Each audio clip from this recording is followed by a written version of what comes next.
आगे समझेंगे आप रासायनिक साम्य। रासायनिक साम्य या केमिकल इक्विलिब्रियम।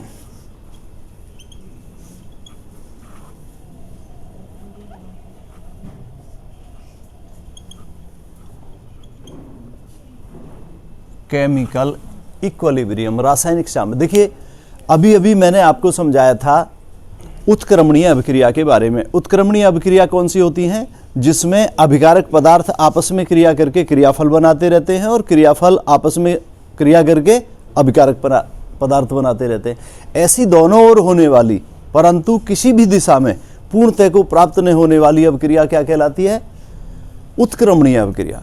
रासायनिक साम्य किसी उत्क्रमणीय अभिक्रिया की वो अवस्था होती है जिसमें अग्र अभिक्रिया और विपरीत अभिक्रिया या प्रतीप अभिक्रिया दोनों का वेग बिल्कुल बराबर होता है। आप जानते हैं ये जो उत्क्रमणीय अभिक्रियाएं हैं ये हमेशा किसी बंद पात्र में होती हैं, क्योंकि बंद पात्र में होंगी तभी संभव है कि दोनों तरफ को हो सके। अन्यथा ओपन पात्र में होंगी तो अभिकारक पदार्थ जो है वायुमंडल में मिल जाएंगे और वो दोबारा रिएक्शन विपरीत दिशा में नहीं करेंगे। तो आप जानते हैं कि यदि कोई रिएक्शन की जाए तो पहले अग्र अभिक्रिया शुरू होगी, विपरीत अभिक्रिया नहीं होगी क्योंकि क्रियाफल ही नहीं बना हुआ है। उस वक्त अग्र अभिक्रिया का वेग ज़्यादा होगा और जब कुछ मात्रा में क्रियाफल पदार्थ बनेगा तो थोड़ा थोड़ा विपरीत अभिक्रिया भी होने लगेगी। एक अवस्था ऐसी आएगी कि अग्र अभिक्रिया और विपरीत अभिक्रिया या पश्च अभिक्रिया या प्रतीप अभिक्रिया इन दोनों का वेग बिल्कुल बराबर हो जाएगा। तो ये अवस्था ही कहलाती है उत्क्रमणीय अभिक्रिया की साम्य अवस्था या रासायनिक साम्य। समझ आ रहा है? एक ही चीज है दोनों।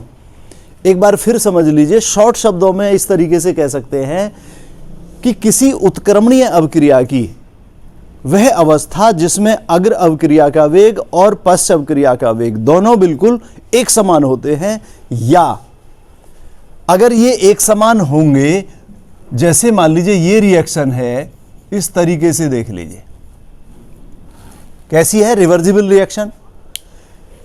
अग्र अभिक्रिया का वेग और पश्च अभिक्रिया का वेग अगर बिल्कुल बराबर है तो वो अवस्था क्या कहलाई? रासायनिक साम्य। अब ऐसी स्थिति में जो अभिकारक पदार्थ है उनका सांद्रण और क्रियाफल पदार्थ उनका सांद्रण अपरिवर्तित होगा, स्थिर होगा। तो या तो हम इस तरीके से कह सकते हैं कि किसी उत्क्रमणीय अभिक्रिया की वह अवस्था जिसमें फॉरवर्ड रिएक्शन और बैकवर्ड रिएक्शन दोनों का वेग बिल्कुल बराबर होता है, या अभिकारक पदार्थ और क्रियाफल पदार्थ दोनों के सांद्रण अपरिवर्तित या स्थिर होते हैं, वो अवस्था कहलाती है रासायनिक साम्य। अभी अभी मैंने आपको बताया रासायनिक साम्य के बारे में।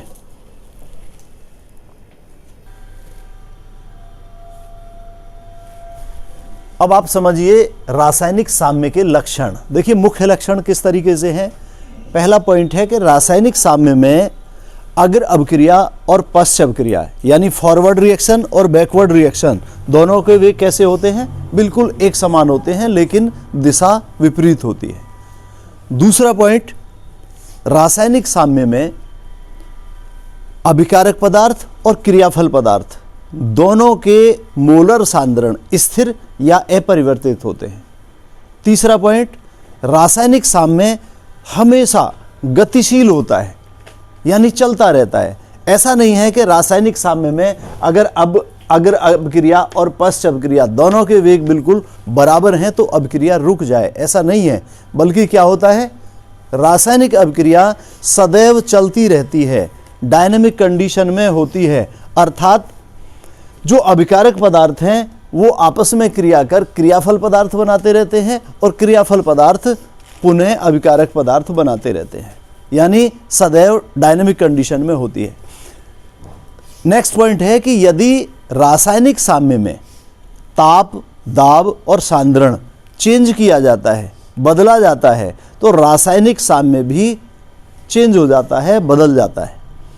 और लास्ट का पॉइंट है कि यदि कैटलिस्ट प्रयोग करते हैं, उत्प्रेरक का प्रयोग करते हैं, तो उत्प्रेरक फॉरवर्ड रिएक्शन और बैकवर्ड रिएक्शन दोनों को एक समान रूप से परिवर्तित करता है, यानी उसका जो प्रभाव होगा वो अग्र अभिक्रिया पर जितना है उतना ही बैकवर्ड रिएक्शन पर भी होगा, जिससे साम्य अवस्था पर कोई प्रभाव नहीं पड़ता है। ये मुख्य 5 लक्षण हैं रासायनिक साम्य के। समझ आ गया होगा। अब आप आगे आइए, सक्रिय द्रव्यमान। सक्रिय द्रव्यमान या एक्टिव मास बहुत इंपॉर्टेंट है। सक्रिय द्रव्यमान या एक्टिव मास,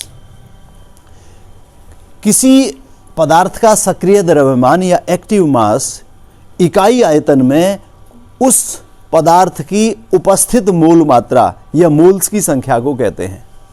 एक बार फिर ध्यान करेंगे, किसी पदार्थ का सक्रिय द्रव्यमान इकाई आयतन में उस पदार्थ की मोल मात्रा या मोल्स की संख्या को कहते हैं, और इसको सदैव बड़े कोष्टक इस तरीके से इसमें प्रकट करते हैं। मान लीजिए कोई पदार्थ A है, तो A का जो सक्रिय द्रव्यमान है वो इस A को बड़े कोष्टक में बंद करके लिखा जाता है। माना कोई A पदार्थ है, तो A का जो सक्रिय द्रव्यमान होगा वो कैसे प्रकट करेंगे, इस तरीके से। तो A पदार्थ का जो सक्रिय द्रव्यमान होगा वो होगा A की ग्रामों में मात्रा बटे A का अणुभार बटे आयतन लीटर में। आप जानते हैं किसी भी पदार्थ की ग्रामों में मात्रा बटे अणुभार, ये क्या होता है, उसके मोल्स की संख्या। इसका मतलब A पदार्थ का जो सक्रिय द्रव्यमान है वो है उसके मोल्स की संख्या बटे आयतन लीटर में। अब ध्यान देंगे आप,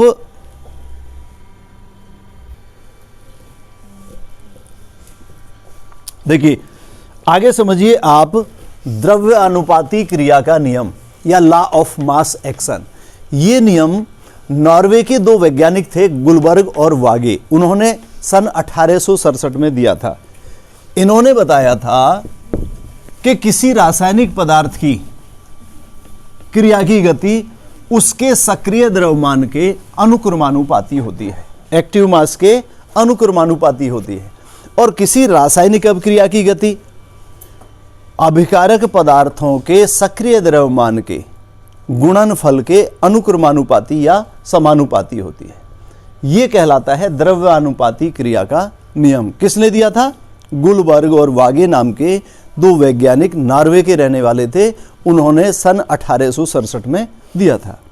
एक बार फिर ध्यान से समझेंगे कि किसी रासायनिक पदार्थ की क्रिया की गति उसके सक्रिय द्रव्यमान के अनुक्रमानुपाती होती है, और किसी रासायनिक अभिक्रिया की गति अभिकारक पदार्थों के सक्रिय द्रव्यमान के गुणनफल के अनुक्रमानुपाती होती है। उन्होंने बताया कि माना ये एक उत्क्रमणीय अभिक्रिया है, A + B = C + D। कैसी है? रिवर्सिबल रिएक्शन है। इसमें A, B, C और D के सक्रिय द्रव्यमान क्रमशः स्मॉल a या इसी को ब्रैकेट में बंद कर लें, जैसा कि अभी अभी समझाया था, और B का सक्रिय द्रव्यमान इस B को बड़े ब्रैकेट में और C को बड़े ब्रैकेट में करेंगे, C का सक्रिय द्रव्यमान, और D को सक्रिय द्रव्यमान। ये इनके मोलर सांद्रण भी कह सकते हैं आप। ये एक रिवर्सिबल रिएक्शन देख रहे हैं आप, A + B = C + D। A, B, C और D जो अभिकारक और क्रियाफल पदार्थ हैं, इनके सक्रिय द्रव्यमान क्रमशः ये देख रहे हैं आप, A, B, C, D को बड़े कोष्टक में बंद कर दिया। इस अभिक्रिया के अनुसार जो अग्र अभिक्रिया का वेग होगा, अग्र अभिक्रिया का वेग वो डायरेक्टली प्रोपोर्शनल होता है, अनुक्रमानुपाती होता है ए की मोलर कंसंट्रेशन इंटू बी की मोलर कंसंट्रेशन। या इसको हटाने के लिए एक चिन्ह यूज किया, मान लो K1 है तो K1 आगे ही कर देता हूं मैं, यानी ये बराबर हो जाएगा क्या, K1 इंटू ए की मोलर कंसंट्रेशन इंटू बी की मोलर कंसंट्रेशन। जहां K1 क्या है, K1 बराबर अग्र अभिक्रिया का वेग स्थिरांक।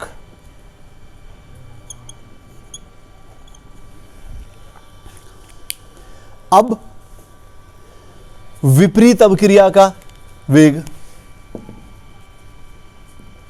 विपरीत अभिक्रिया का वेग वो डायरेक्टली प्रोपोर्शनल होगा किसके, C की मोलर कंसंट्रेशन इंटू D की मोलर कंसंट्रेशन। इसको हटाने के लिए अब K2 यूज कर दीजिए, अर्थात K2 C की मोलर कंसंट्रेशन इंटू D की मोलर कंसंट्रेशन।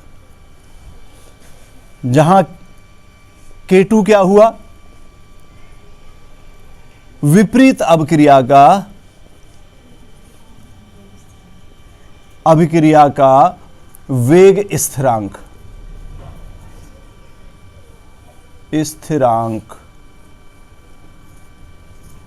समझ आया। अगर अभिक्रिया का वेग क्या हुआ, अभिकारक पदार्थों के सक्रिय द्रव्यमान के गुणनफल के अनुक्रमानुपाती। जहां इसको हटाने के लिए K1 यूज किया, K1 क्या है, अग्र अभिक्रिया का वेग स्थिरांक, और विपरीत अभिक्रिया का वेग स्थिरांक। जब ऐसे होगी क्रिया तो उसके लिए अभिकारक पदार्थ कौन से होंगे, C और D, तो वो होगा अनुक्रमानुपाती C इंटू D की मोलर कंसंट्रेशन के। उसको हटाने के लिए क्या किया यूज, K2। तो जहां K2 क्या है, विपरीत अभिक्रिया का वेग स्थिरांक। आप जानते हैं कि साम्य अवस्था में या साम्य में अग्र अभिक्रिया